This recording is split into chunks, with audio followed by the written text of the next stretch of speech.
Meus amigos, é uma satisfação imensa estar aqui pela primeira vez. Temos vindo bastante à capital paulista, em várias instituições, mas não tínhamos tido ainda a oportunidade de visitar o Luz Divina. E quero agradecer imensamente a acolhida tão fraterna da diretoria, dos amigos queridos, que nos proporcionam esta tarde abençoada, que se compõe também de outras duas palestras. Daqui a pouco estaremos no Semeador, lá em Interlagos, e amanhã cedo na Seara Bendita.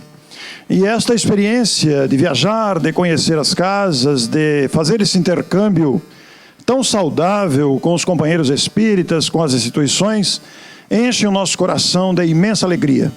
E naturalmente também de muita gratidão, exatamente pela oportunidade do intercâmbio de ideias, pela troca energética proveniente desses encontros, de forma que quero saudar a todos vocês com a minha alegria e a minha imensa gratidão. Cumprimentá-los com o meu carinho, cumprimentá-los com o meu abraço, lá de Matão, a cidade onde elaborou o nobre Caibar Schutel, aquele que ficou conhecido como bandeirante do Espiritismo, aquele que ficou conhecido como o apóstolo de Matão, o pai dos pobres de Matão, e também por um dos seus biógrafos como o espírita número 1 do Brasil, exatamente pelos seus exemplos de desprendimento, os seus exemplos de amor ao próximo, de dedicação plena à causa espírita. Nós adentramos o mês de abril. Hoje é dia 1º de abril, data em que também Allan Kardec, o nosso ilustre codificador do Espiritismo, fundou em Paris a Sociedade Parisiense de Estudos Espíritas, que se tornou o primeiro centro espírita do planeta. Mas no mesmo ano de 1858, que em 1º de abril fundou a Sociedade Parisiense de Estudos Espíritas, ele também havia fundado no dia 1º de janeiro daquele mesmo ano a Revista Espírita. A Revista Espírita foi uma publicação surgida logo após o lançamento do Livro dos Espíritos. Todos sabemos que agora, no dia 18 de abril próximo, daqui a poucos dias, estaremos alcançando 160 anos de Espiritismo no planeta. Foi no dia 18 de abril de 1857 que Allan Kardec lançou o Livro dos Espíritos. Obra fundamental, obra destacada aqui na abertura dos nossos trabalhos, que deu origem ao Espiritismo. Desta obra, desdobraram-se as demais obras que compõem a codificação do Espiritismo, onde nós vamos encontrar todo o desdobramento científico, filosófico, religioso, elaborado didaticamente pela inteligência de um homem notável. Hippolyte Léon Denis Rivaio, aquele muito respeitado professor nascido em Lyon, no dia 3 de outubro de 1804, ao tomar contato com os fenômenos produzidos pelos espíritos, da incredulidade inicial, lançou-se à observação dos fatos. E desta observação dos fatos reais, da comunicação dos espíritos, que nada mais são do que homens e mulheres, antes, durante e depois da encarnação, que sobrevivem à morte, e que são inteligências dotadas de pensamento e vontade, e, em outras palavras, somos nós mesmos, influindo sobre o meio, influindo sobre as decisões, ora ocupando corpos biológicos como esse que nós usamos, o corpo carnal, ora despojados desse corpo, habitando o plano espiritual, mas todos simplesmente filhos de Deus, num gigantesco processo de aprendizado e evolução.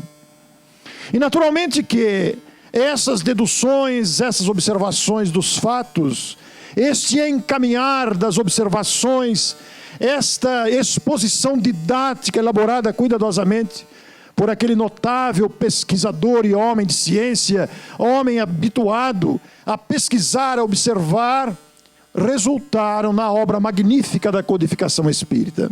As obras fundamentais, acrescentadas depois das obras complementares, fizeram da doutrina espírita esse patamar de conhecimento, onde vamos entender o porquê da vida, as razões existenciais. De onde viemos, por que vivemos, para onde vamos, quais as consequências todas do viver, qual a finalidade do viver, a causa do sofrimento, entre tantas outras especulações filosóficas, deduções científicas, mas principalmente a aplicação das consequências morais que esses conhecimentos traduzem no nosso comportamento. Mas Allan Kardec pagou um preço alto por esse espírito ousado, por esta afirmação ousada de interessar-se por esta causa. Em virtude da publicação de O Livro dos Espíritos, o notável professor que usou o pseudônimo de Allan Kardec enfrentou perseguições, enfrentou preconceitos, enfrentou incredulidade, ironia, cartas agressivas, ataques pela imprensa. Mas isso não foi motivo algum para o seu desânimo. Ao contrário, fortaleceram ainda mais o seu empenho, porque percebeu o alcance daquelas informações que não eram fruto da sua imaginação, não eram fruto da sua criatividade, mas resultado da observação dos fatos. Ele que tivera o cuidado de selecionar entre os conteúdos que obtinha, que observava, que recebia de diferentes lugares do mundo, de diferentes médiuns desconhecidos entre si, e mesmo pela sua observação pessoal, fizeram desse trabalho um trabalho que abalou as estruturas da época, daquele instante que vivia. E se nós pensarmos bem, os 160 anos de presença do Espiritismo na Terra, o que significa isso em termos históricos da humanidade? Que tem milênios sem conta, desde que aqui habitam criaturas racionais, capazes de pensar nesse concerto e desconcerto das convivências humanas, dos desafios de aprendizado. 160 anos de história pouco significam, considerando o tempo de existência do planeta e a evolução, os desafios do aprendizado. Todavia, estes 160 anos de Espiritismo provocaram uma revolução nas ideias, provocaram uma revolução no planeta em termos filosóficos, científicos, religiosos. Porque Allan Kardec, utilizando-se dos ensinamentos trazidos pelos Espíritos, teve a oportunidade de nos deixar um legado abençoado de conhecimentos que nos fizeram entender a vida em toda a sua plenitude. Nos possibilitaram perguntar, indagar, pesquisar, observar continuamente e, ao mesmo tempo, sempre receber respostas a esses questionamentos. Pois que, sendo a doutrina espírita uma fonte inesgotável de conhecimentos, encontramos nela esta fonte inesgotável que jorra sem cessar, conforme cresce o nosso amadurecimento.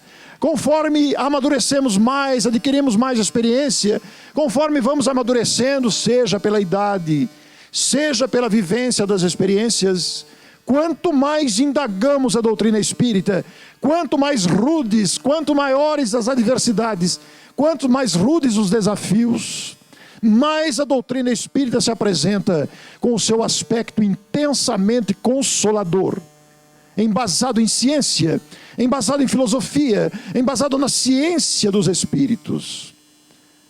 É uma obra notável a do Espiritismo, que nos oferece, pois, este conteúdo de aprendizado.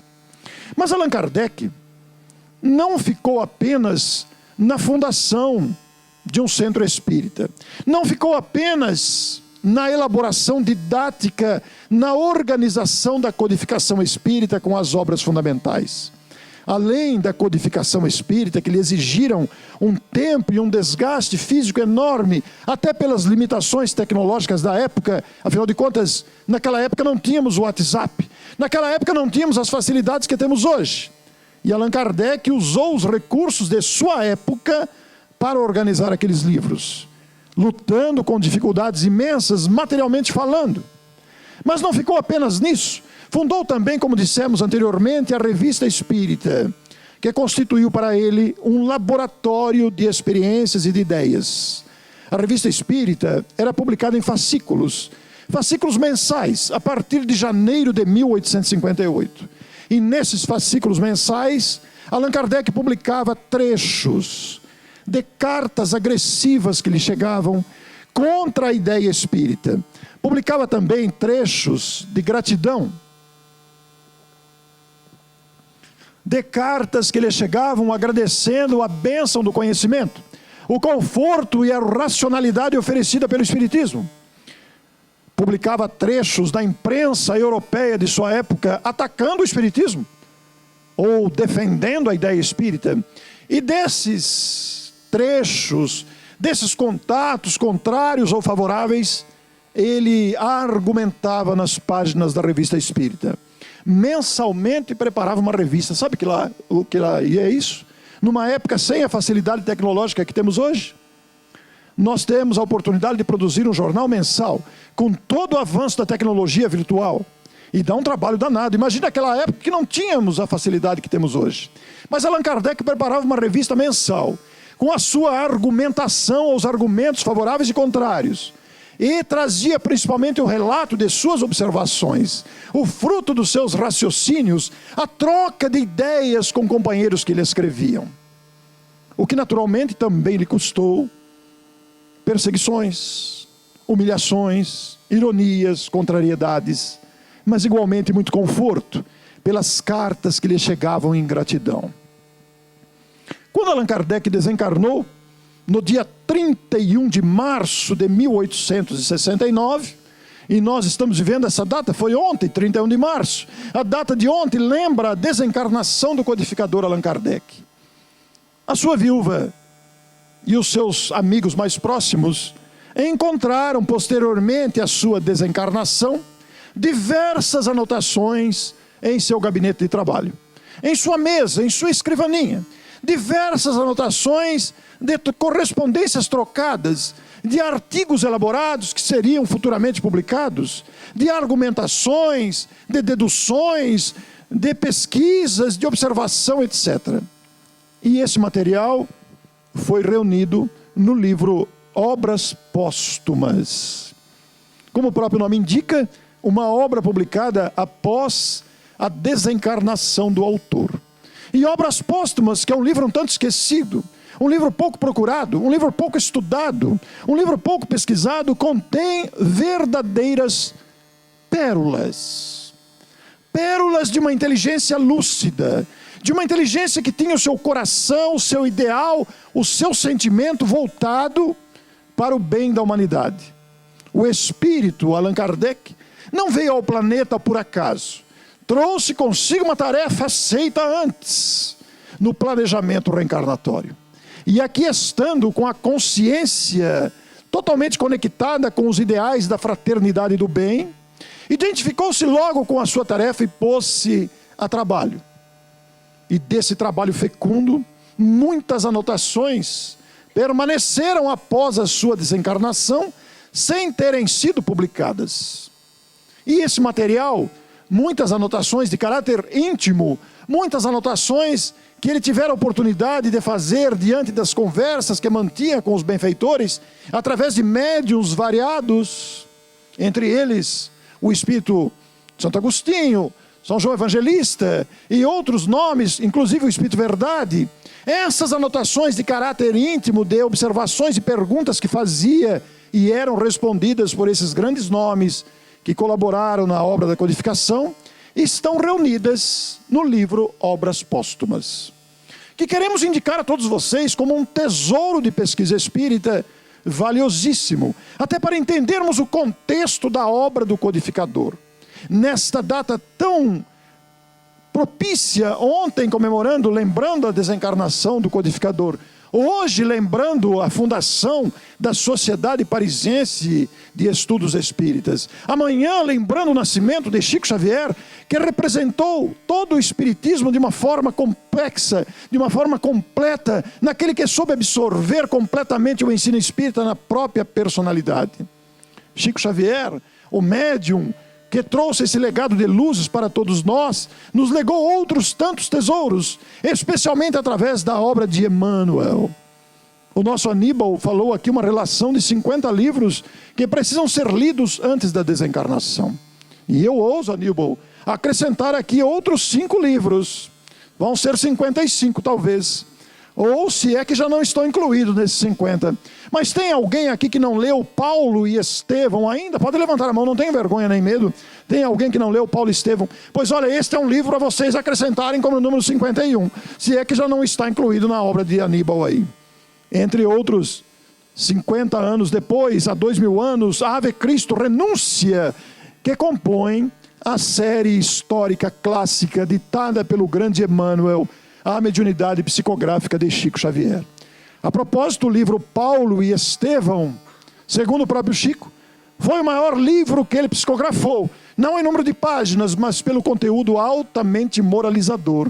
Se vocês estão com vontade de aprender e se emocionar com valores reais do sentimento, com o caráter autêntico do cristianismo primitivo, com o caráter autêntico do evangelho vivido pelos seus personagens, não deixemos de ler, conhecer e reler Paulo e Estevão, Renúncia, a Ave Cristo, há 2000 anos, 50 anos depois, de autoria do mesmo Espírito que depois, ao mesmo tempo com a grande capacidade de escrever textos densos, também nos ofereceu obras compactas, de capítulos curtos, como a série Fonte Viva, Pão Nosso, Caminho, Verdade e Luz, e outras obras que completam essa série Fonte Viva, todos eles com 180 capítulos, todos eles com trechos breves, capítulos curtos, parágrafos compactos, mas ensinando a viver, a compreender a vida e seus desafios. E amanhã, 2 de abril, nós também lembramos com carinho o aniversário de nascimento de Chico Xavier, 2 de abril de 1910, completando a nossa alegria nesta tarde que estamos falando dessa grandeza da doutrina espírita. Mas, considerando os registros que estão em obras póstumas, deparei-me com um tesouro. Nos estudos constantes para escrever, eu gosto muito de escrever também, gosto muito de falar em público, e nas constantes pesquisas para compor textos, artigos, trabalhos mais demorados, ou até para embasar as palestras, nos deparamos com uma frase espetacular. Esta frase é uma resposta. Allan Kardec teve a ocasião de dirigir ao Espírito Verdade a seguinte pergunta. Uma vez que tinha conhecimento, os Espíritos lhe informaram, continuavam informando, que todo o trabalho da codificação contaria com grande apoio espiritual, grande assistência para que o trabalho não fracassasse. Allan Kardec, inclusive, chega a perguntar que se ele não desse conta, como seria? Se você não der conta, nós o substituiremos. Não se preocupe com isso.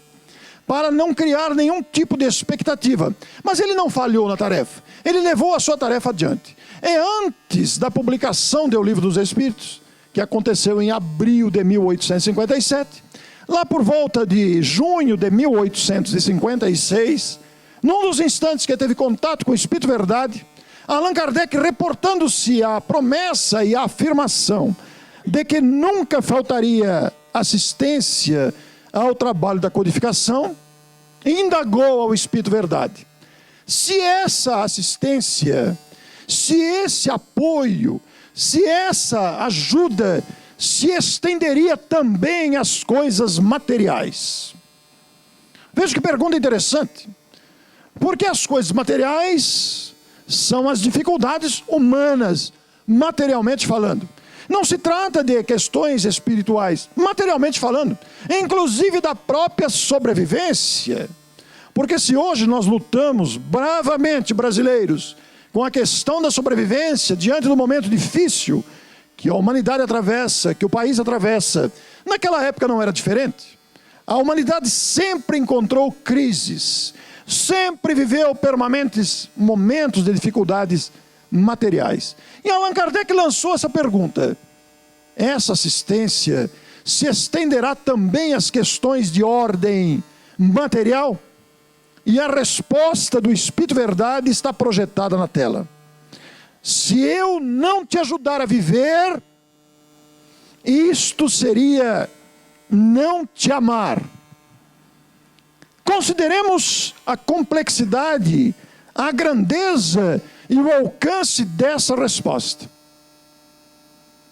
Depois dessa resposta, há um ponto e vírgula, em que, aliás, me perdoe, eu cometi um erro aqui. Antes dessa resposta, há um outro trechinho com um ponto e vírgula. E antes dessa resposta, há o início da resposta do Espírito Verdade, diz o seguinte: a vida material é muito importante. Claro que é. Deve ser levado em conta. Porque, afinal de contas, é na vida material que a gente aprende. O espírito encarnado, como é o nosso caso, diante dos embates materialmente falando, os embates da sobrevivência, os embates com os cuidados com o corpo, os embates do relacionamento humano, os deveres da profissão, as dificuldades e os desafios da família, são de fundamental importância para todos nós. Afinal de contas, é nesse suceder dos dias, é nesse enfrentamento das adversidades, é nos desafios do crescimento intelecto-moral que nós desenvolvemos a inteligência, que nós aprimoramos o sentimento, que nós adquirimos experiência, que amadurecemos. Daí, a vida material ser muito importante. Tanto é que quando retornamos ao mundo espiritual e lá fazemos uma avaliação da última existência, todos nós percebemos a necessidade de retornar. E é exatamente por isso que estamos aqui, novamente encarnados. Porque lá percebemos que ainda falta muito para evoluir. Ainda falta muito para nos aprimorarmos moralmente. Se falarmos uma linguagem bem exata, moralmente ainda somos medíocres. Ainda precisamos desenvolver muito a nossa sensibilidade. Ainda precisamos adquirir valores morais que estamos tateando. Especialmente os valores morais da fraternidade autêntica, do respeito ao próximo, porque toda esta confusão que o mundo está vivendo está na ausência de amor que ainda não conseguimos desenvolver ao todo. Nos sentimos emocionados quando vemos exemplos, nos sentimos tocados quando percebemos a grandeza moral de grandes nomes da história. Nos tocamos pela simplicidade de Madre Teresa, pela grandeza moral de Irmã Dulce. A presença de Chico Xavier emocionava aqueles que dele perto chegavam. E vemos nomes, às vezes, não famosos, anônimos, que pela simplicidade, pela humildade, pela simples presença, nos envergonha, não por causa deles, mas por causa da nossa pequenez. Então há muito o que fazer, e este fazer da vida material, os espíritos encarnam para progredir, encarnam e retornam continuamente, para que possamos aprimorar a nós mesmos. É exatamente pelo suceder das reencarnações, na repetição das experiências, que nós crescemos. E depois de dizer que a vida é muito importante, o Espírito Verdade completa: se não te ajudar a viver, isto seria não te amar. Nós podemos tirar inúmeras deduções dessa afirmação. Comecemos pelo exemplo mais extraordinário que existe: a maternidade. A mãe gera seus filhos. A sabedoria de Deus determinou que os filhos, que nós viéssemos à carne novamente, através da maternidade, da gestação. A mulher ama a sua criatura, o seu filho, a sua criança, antes de vê-la, sente dentro de si o pulsar daquela vida que se desenvolve. Ao ter a criança, amamenta-o e cuida da criança pela vida toda, até adulto, preocupado e sofrendo com as dificuldades dos filhos. E a mãe faz tudo para ajudar o filho. O pai também. Mas não se compara a mãe com o pai, né? Porque a mãe gerou a criança diferente. Todos nós que somos pais aqui sabemos que é diferente. A mãe ama ternamente muito mais o filho do que o pai ama, mas do jeito dele. O pai ama, é claro que ama. Também tenho filhos, tenho netos, é uma delícia. Mas a mãe é diferente, a mãe renuncia a tudo em favor do filho, ensinando-o, ajudando-o a viver. Amamenta-o, ajuda, cuida da sua higiene. E o ser humano depende totalmente da ajuda de um adulto quando nasce, para sobreviver. Se deixarmos uma criança sozinha, ela morre, não sobrevive, precisa de todos os cuidados até uma determinada idade. A mãe ajuda-o, cuida da sua higiene, da sua alimentação, ajuda a sentar-se, a gatinhar, ensina-o a andar. O pai também participa, mas a mãe vive isso muito mais intensamente. Ajuda-o a andar, quando vai para a escola, ajuda nas tarefas escolares. A criança cresce, se torna jovem, a mãe sofre com as dificuldades dos filhos, etc. A mãe ajuda o filho a viver porque ama o filho. Ajuda-o a viver. Este exemplo da mãe pode ser transposto, pode ser transportado para outros exemplos.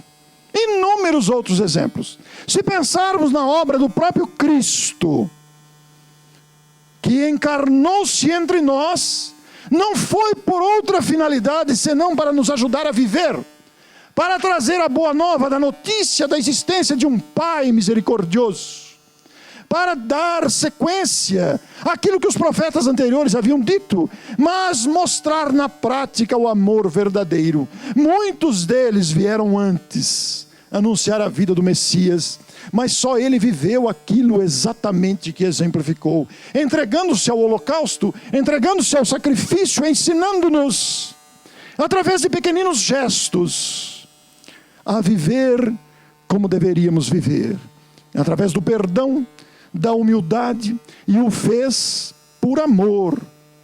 O fez por amor. Se pensarmos na figura de Chico Xavier, neste legado que deixou a nós, também significa um legado de alguém que ama a humanidade, de alguém que abraçou o dever de trazer a própria consciência ao cumprimento desta determinação, ou deste compromisso, de ensinar a humanidade a viver com o seu próprio exemplo pessoal.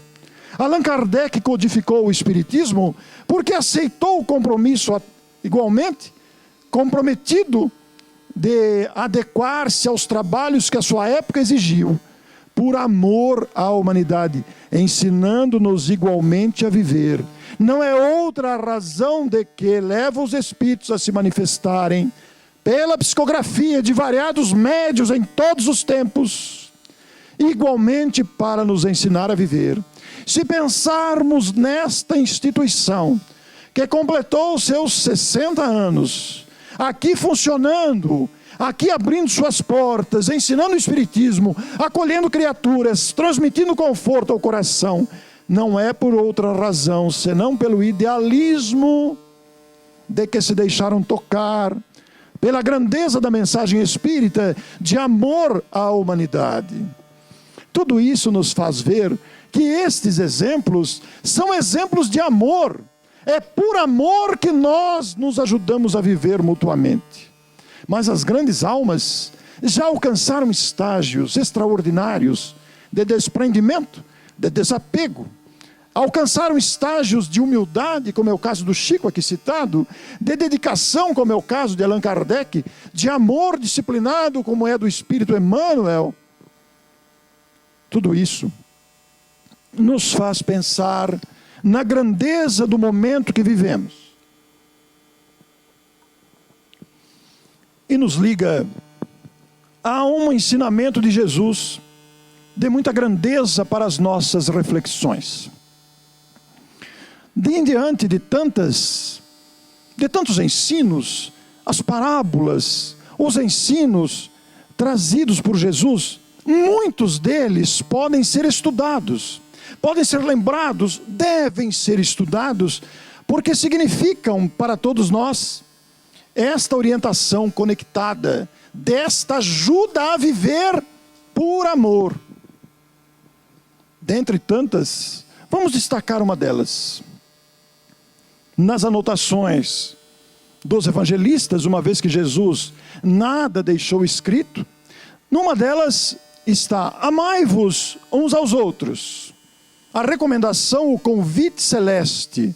O convite celeste nos conclama: amai-vos uns aos outros, pedindo-nos o perdão, a indulgência um para com os outros.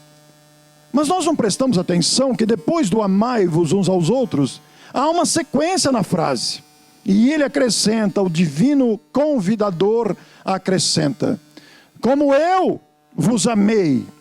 E nós poderíamos indagar, mas como é que Jesus nos ama?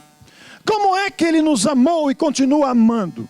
A resposta pode ser dada compacta, com 3 itens numa resposta.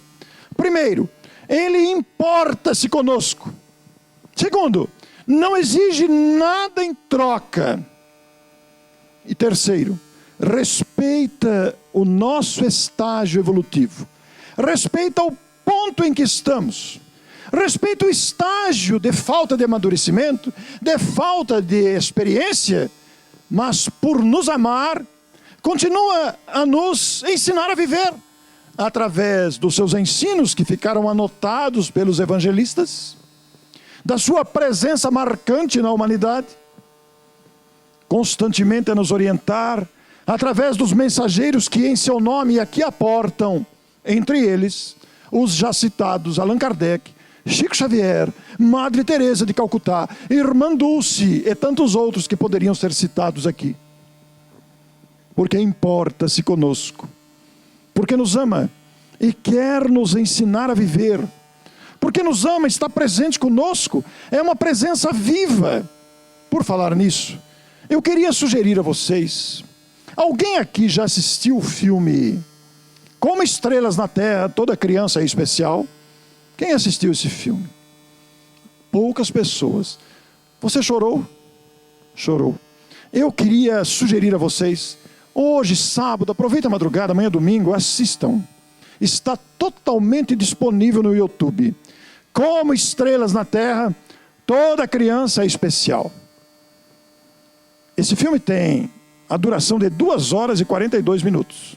É bom começar às 8 da noite, porque se começar meia-noite vai até às 3 da manhã. Mas é um filme impactante, emocionante. Não teve divulgação nenhuma pela mídia, porque a Disney comprou e colocou no YouTube, só isso. E ninguém divulgou. É um filme indiano, produzido em 2007. Conta a história de um menino com dificuldades de aprendizado.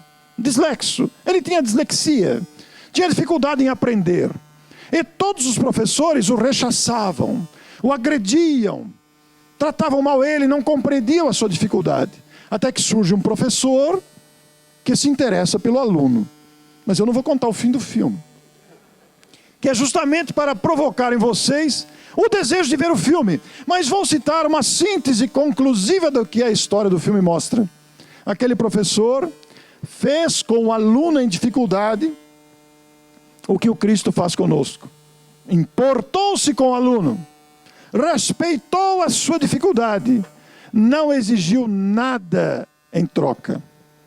Porque é exatamente este papel extraordinário que indica, se não te ajudar a viver, isto seria não te amar. E a lei de Deus é uma lei de amor.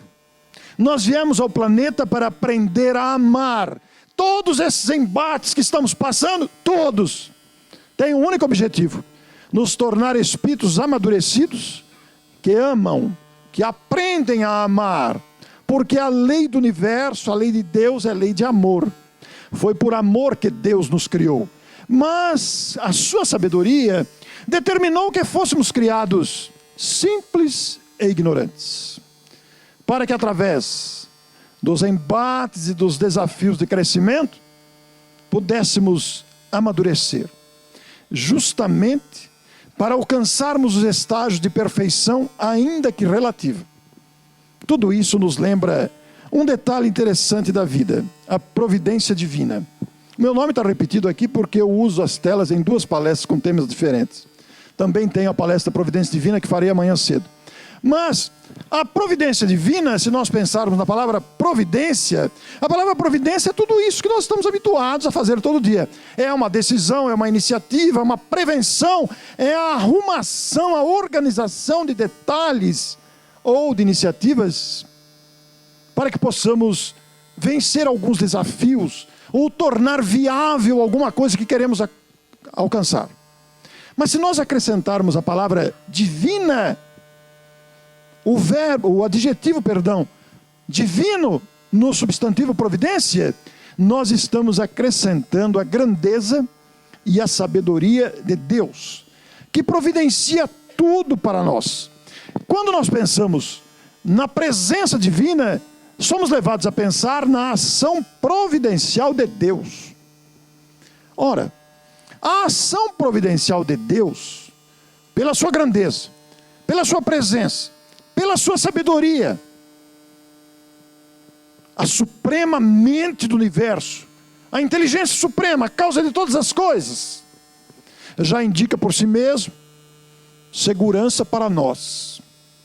Porque afinal de contas, olha o que vamos encontrar em A Gênese, outro livro citado e constante da codificação do Espiritismo. A providência é a solicitude de Deus para com as suas criaturas. Deus está em toda parte. Tudo vê, tudo preside, mesmo as coisas mais insignificantes. É nisto que consiste a ação providencial. Deus está em tudo, em todos os lugares. Ele é onisciente, onipresente, único, verdadeiramente justo e bom, misericordioso, ama os seus filhos. Mas a sua sabedoria nos fez falíveis. Deus nos fez falíveis e estabeleceu leis justas para que pudéssemos progredir e amadurecer através das experiências. E justamente para isso, Deus providencia tudo o que precisamos. Se pararmos para pensar nos benefícios da água, do ar, do corpo que usamos, o perfeito funcionamento do corpo que nós estragamos com os vícios, com a má alimentação e outros problemas.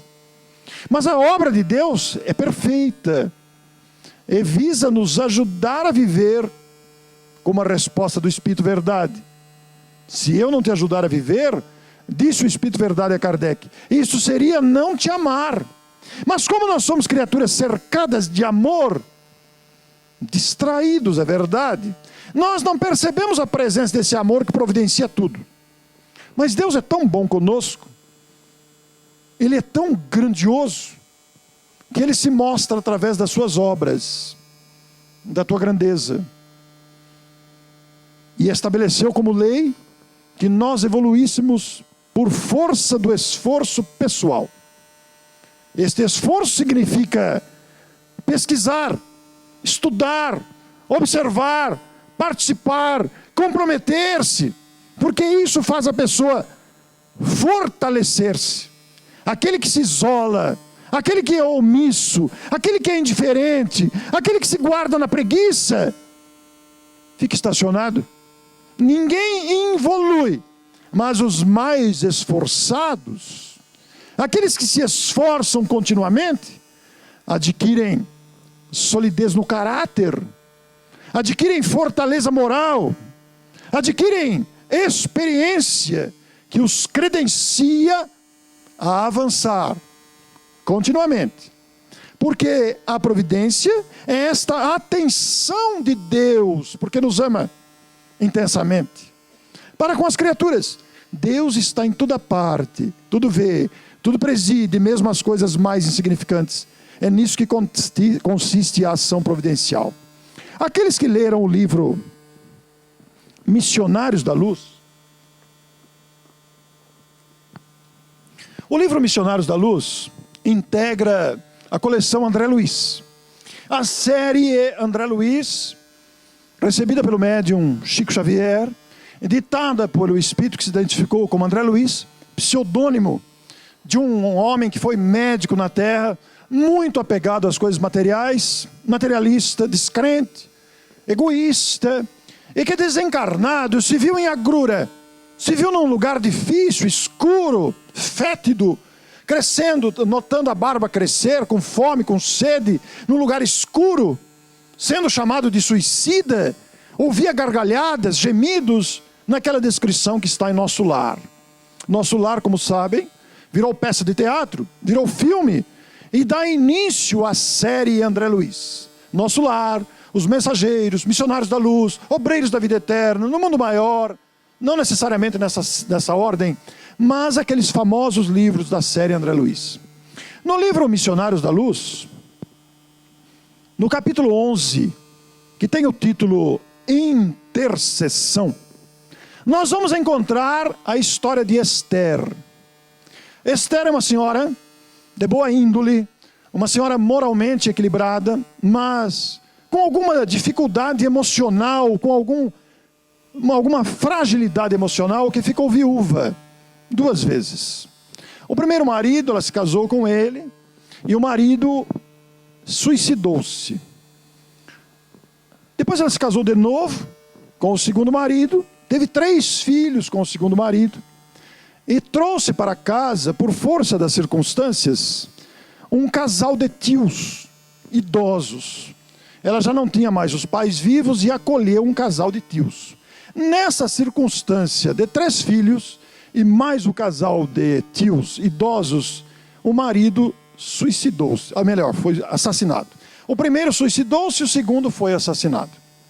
E essa mulher, embora tivesse algum conhecimento espírita e fosse de uma moral equilibrada, tinha uma certa fragilidade emocional. E ela ficou assim muito chorosa, não revoltada. Não ficou revoltada contra a vida, reclamando por causa disso, mas ficou chorosa, com saudade do marido. Com muita saudade do marido, tinha vontade de encontrar-se com ele, sabia que durante o sono podia ir até ele e encontrar-se com ele. Ocorre que ela tinha uma amiga espírita, que ambas frequentavam o centro junto. E essa amiga era um espírito muito evoluído, estava encarnada. Um espírito assim de uma certa elevação. E que durante a noite, no sono do corpo, esse espírito tinha uma grande facilidade de deslocar-se espiritualmente e participava de equipes socorristas no mundo espiritual. Então, vendo a situação da amiga, chorosa, em dificuldade, numa certa noite, ela, desprendida do corpo pelo sono, levou a amiga Esther, também desprendida pelo sono, levou-a até Alexandre. Alexandre é o instrutor de André Luiz no livro Missionários da Luz. Em cada obra de André Luiz nós vamos encontrar um instrutor diferente, que são pseudônimos de grandes espíritos, que auxiliaram André Luiz nesse processo de aprendizado no mundo espiritual, que depois ele veio descrever para a gente através dos seus livros. E apresentando-se a Alexandre, a amiga, que era um espírito evoluído, que estava encarnado e que levou Esther, apresentou-se a Alexandre, os dois se conheciam, e falou para Alexandre das dificuldades da amiga Esther, que ela havia ficado viúva, estava com 3 filhos pequenos, e o marido tinha sido assassinado, e que ela estava muito chorosa, precisava de algum conforto, e pedia para encontrar-se com o marido durante a noite, durante o desprender do corpo. Alexandre as tratou com muito carinho e prometeu investigar, prometeu ajudá-las. As duas voltaram para o corpo. Esther acordou assim mais animada e falou para os filhos: eu sonhei com um anjo que me recebeu essa noite, disse que vai nos ajudar o papai. As crianças eram pequenas. Alexandre foi pesquisar e descobriu que o marido dela não havia sido assassinado. O marido dela havia se suicidado. E ele fez de uma forma que simulou um assassinato. Até as autoridades acharam que havia sido um assassinato, mas houvera sido um suicídio. De pesquisa em pesquisa, ele descobriu que o segundo marido de Esther suicidara-se por causa da consciência pesada, porque ele havia sido colega do primeiro marido de Esther. Mas ele amava Esther. Então ele tratou de matar o primeiro marido de Esther para ficar com ela. Ele o fez de uma maneira muito sui generis. Ele comprou veneno e foi tomando pequenas porções diariamente, para o corpo dele acostumar, de forma que não causasse maior dano. Cada noite ele tomava um golinho pequeno, e o corpo dele durante alguns meses foi acostumando com aquele veneno. Ele desejava casar-se com Esther, ele amava Esther, mas o colega de serviço dele casou-se com Esther, então ele tinha que eliminar o marido para ficar com Esther. Até que um dia convidou o marido de Esther para ir jantar com ele. O vinho já estava envenenado, colocou o vinho nas 2 taças, os dois tomaram, para ele não fez nada, porque o corpo dele já se acostumara com veneno em doses pequeninas. Mas para o marido de Esther, o primeiro foi fatal. E ele foi considerado suicídio, mas na verdade era assassinato. Foi o contrário. O primeiro foi assassinado e o segundo se suicidaram. Ele casou-se com Esther, tiveram os 3 filhos, mas a sua consciência não suportava a presença do primeiro marido em espírito observando o casal, sempre. E aí, por força de não suportar o remorso, suicidou-se. Mas para não machucar Esther, ele simulou um assassinato. Até as autoridades entraram nessa. De forma que Alexandre, vendo esse quadro, resgatou o espírito do segundo marido de Esther, que estava nas trevas, dominado por inteligências perversas que aproveitaram o seu suicídio para sugar-lhe, tirou-o do domínio de outras entidades trevosas, trouxe-o para o nosso lar, cuidou dele, recuperou-o, até ele ter condições de encontrar-se com Esther. Quando tudo estava preparado, ele trouxe Esther, que estava dormindo no corpo, o espírito veio para o local de encontro, Alexandre tratou de criar uma capa fluídica no local do tiro, e controlou mentalmente o espírito de Rui, o segundo marido, como num processo telepático, para que em nenhum momento ele deixasse Esther perceber que ele se suicidara. Os dois tiveram um encontro emocionante, mas o Rui, controlado telepaticamente pela inteligência de Alexandre, para que Esther não percebesse que havia sido suicídio. André Luiz ficou boquiaberto com aquilo. Depois que a viúva voltou para o corpo, ele disse para as crianças: encontrei com o papai, ele está bem amparado. Ele disse que tinha que ser assim mesmo. André Luiz ficou de boca aberta, ele era um aprendiz. Mas como? Nós estamos contando uma mentira para Esther? Não é melhor que ela saiba a verdade? E aí a explicação de Alexandre é magistral, que eu quero recomendar a vocês lerem no capítulo 11. Não dá para contar aqui, eu não teria capacidade de fazer isso. É melhor ler no próprio texto. Mas em síntese, Alexandre fala: por que é que nós vamos destruir o equilíbrio emocional de uma pessoa que está bem, não está revoltada, aceitou a prova, o momento difícil, está levando a sua vida? Que direito temos nós de trazer uma verdade que machuca? E mais, André Luiz calou-se na sua ignorância. E Alexandre, sabendo que a viúva tinha 3 filhos para criar, e um casal de parentes idosos, 5 pessoas para sustentar, e não tinha emprego, não tinha dinheiro, desempregada, sem qualquer recurso, quase passando fome, Alexandre solicitou para uma instância superior a ele, solicitou a providência de que enviasse um espírito para cuidar de Esther. Atendido o pedido, apresentou-se o espírito Romualda, que foi colocada na residência de Esther para ajudá-la, acompanhada de André Luiz como aprendiz, que, muito curioso, pediu permissão para acompanhar o trabalho de Romualda. E Romualda ficou ali cuidando de Esther, e em determinado dia, depois de algumas providências que André Luiz não sabia bem o que era, Romualda pediu para André: André, cuide de Esther, que eu tenho uma pessoa que procurar agora. E André Luiz ficou mais perplexo ainda. Passaram-se 3 horas, toca a campainha, Esther abre a porta e ali está à sua frente uma distinta senhora da sociedade, conhecida empresária da cidade, muito benquista pelos seus dotes morais, senhora muito respeitada pela bondade com que se comportava, acompanhada do espírito Romualda, que fora buscar a empresária bem-sucedida e bondosa, que buscou Esther e lhe ofereceu emprego. Alexandre arrumou emprego para Esther. Não te ajudar a viver seria não te amar.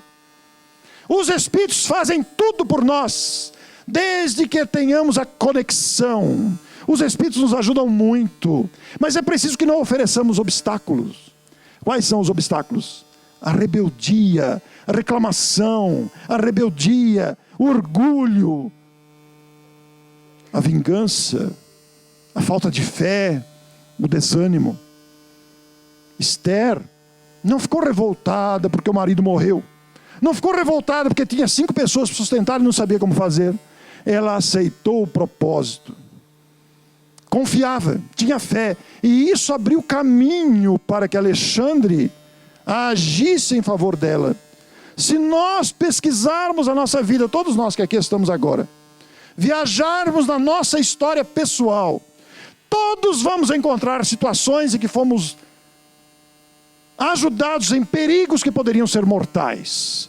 Todos nós fomos livrados, não sei se essa expressão é correta, mas todos nós fomos livrados de experiências difíceis, doloridas, trazidas pela presença da providência divina, que em nome do amor age em favor de nós, através de espíritos bondosos, que agem pela providência divina. Deus está em toda parte, tudo vê e tudo preside, mesmo as coisas mais insignificantes. Quem aqui não escapou de um acidente, de um perigo? Quem de nós já não viveu situações assim? Todavia, há um aspecto que não pode ser esquecido.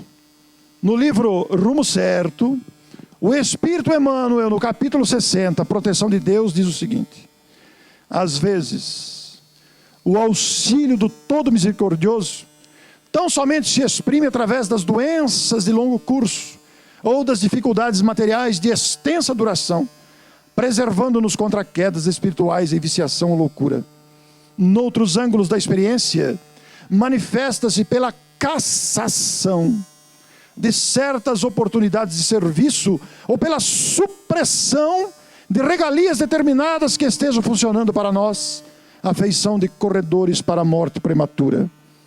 Proteção de Deus, por isso mesmo, é também o sonho que não se realiza, a esperança adiada, o ideal insatisfeito, a prova repentina ou o transe aflitivo que nos escolhe de assalto. Isto por uma razão muito simples. Nem sempre o auxílio de Deus se dá da forma que queremos, se apresenta da maneira como gostaríamos e esperamos, por uma simples razão: Deus conhece o nosso coração, conhece as nossas necessidades essenciais, conhece as nossas carências, os nossos traumas, os nossos medos, os nossos fracassos, mas também conhece a nossa força, conhece a nossa potencialidade. E às vezes a ajuda de Deus se faz através de obstáculos, se apresenta na forma de dificuldades, porque é através delas, ou deles, que nós avançamos degraus de aprendizados. Aqueles que têm as suas dificuldades superadas, é porque não têm necessidades de passar mais por aquilo. Souberam confiar, resignaram-se, aceitaram, e naturalmente o auxílio se sucede com sucesso. Mas aqueles onde a adversidade permanece, é por necessidade de aprendizado ou amadurecimento, não é esquecimento de Deus. E quando nos revoltamos, quando nos rebelamos e não aceitamos, nós criamos um obstáculo para a ação dos Espíritos. Mas quando somos dóceis, como Esther, que não se revoltou, que não reclamou, o auxílio se faz presente com grande força. Porque somos criaturas imensamente amadas. Imensamente amadas. Nada de desânimos, de medos, de traumas, de insatisfações. Ergamos o coração e a voz, a consciência, o olhar, com a coragem, a alegria de viver, que são ingredientes indispensáveis para vencer as nossas limitações. Somos criaturas frágeis, carentes emocionalmente, ainda frágeis moralmente também. Mas Deus nos envia coragem, força, para superarmos esses dramas e obstáculos existenciais. Diante das dificuldades, lembremos-nos, diante de quais forem as dificuldades, lembremos-nos de consultar a pérola do capítulo 5 do Evangelho segundo o Espiritismo. Bem-aventurados os aflitos. Quais são as aflições? São as aflições das dores, das doenças, do filho difícil, do marido complicado, da esposa enferma, dos medos interiores, das debilidades que trazemos. Aflições que nos atingem de por dentro e por fora. Mas quando buscamos o capítulo 5 do Evangelho segundo o Espiritismo, e nos deparamos lá com as causas anteriores das aflições, ou as causas atuais das aflições, os tormentos voluntários, trazidos pela inveja, pelo ciúme, quando nos encontramos com aquelas belíssimas lições, nós nos lembramos desses grandes seareiros, que nos convidam a uma postura do marchai, ide adiante, prossigamos, para que não nos entregamos ao desânimo, para que não nos deixemos abater pelas privações e pelas provações, para que nos lembremos de exemplos marcantes que estão na história. Alguém aqui leu Memórias de o Padre Germano? Ninguém mais? Gostaram? Este é um dos maiores livros publicados na humanidade. O seu prefácio é de 1900. E conta a história de um espírito que viveu antes da codificação. Foi padre, mas era um padre médium, que ouvia os espíritos, que via os espíritos, que curava com as mãos, que tinha uma argumentação sólida, que falava abertamente de reencarnação, dos princípios espíritas. E conta as suas memórias de homem, de sacerdote, que discordava das diretrizes católicas de sua época, enfrentava seus superiores, mas também conta as confissões que ouvia das pessoas que o procuravam, porque ele se tornou famoso. Os dramas humanos são os mesmos, ontem e hoje, só mudou o calendário. Mas a firmeza moral de Germano é essa fortaleza que precisamos encontrar. Quem não leu, procure ler esse livro, Memórias do Padre Germano. O prefácio é de 1900. O livro é tão antigo, mas é tão bom, que 3 editoras o editam no Brasil. Nunca esteve esgotado. Foi publicado no Brasil, na versão em língua portuguesa, pela primeira vez em 1917. Por isso estou fazendo essa homenagem hoje. São 100 anos de publicação em língua portuguesa. E vai justamente nos trazer essa presença da providência divina através de mãos humanas, que nós também podemos ser protagonistas. Que a nossa voz seja a voz firme da esperança, que as nossas mãos sejam as mãos que apoiam, que a nossa presença seja a doce presença de alguém que transmite esperança e alegria. Esses tempos bicudos da falta de amor, da ausência da solidariedade, estimulem em nós o crescimento da solidariedade, porque somos criaturas muito amadas e podemos ser instrumentos da providência divina para o bem-estar das criaturas que estão à nossa volta. Por isso, meus amigos do Luz Divina, a minha gratidão por esse instante, por esta tarde, quase noite em São Paulo, pela oportunidade de conhecê-los, de estar com vocês. Se algo lhes posso dizer de coração, agradecendo pela emoção desse instante, pela beleza desses momentos que ficam na nossa memória com muita gratidão, eu diria com a minha voz, com a força da minha voz, esperando que as minhas vibrações alcancem o coração de todos vocês que aqui estão, meus amigos da capital paulista, meus amigos da Luz Divina, daqueles que estão vendo o vídeo agora nesse instante. Eu digo nesse instante, porque será visto depois no YouTube, não está sendo transmitido agora, mas depois será visto, né? Então vai se tornar presente lá na frente. Meus amigos, prossigam! Prossigam trabalhando, prossigam confiando, prossigam amando. A vida conspira a nosso favor. Prossigamos. Eu me incluo. Muito obrigado.